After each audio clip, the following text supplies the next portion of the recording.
तर पुण्यात महाविकास आघाडीचं जागा वाटपाचं समसमान सूत्र ठरल्याचं कळतंय। तिन्ही पक्षात प्रत्येकी 50 जागा लढण्यावर सहमत झाले। उर्वरित 15 जागा संभाव्य मित्र पक्षांसाठी राखीव ठेवण्यात आल्यात। शिवसेना उद्धव बाळासाहेब ठाकरे पक्षाच्या कोट्यातून मनसेला किती जागा हा देखील सवाल उपस्थित होतोय।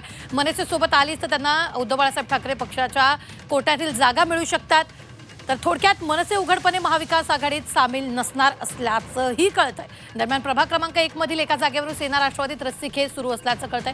सुषमा अंधारे त्या जागेसाठी बैठकीत सामील झालेल्या होत्या।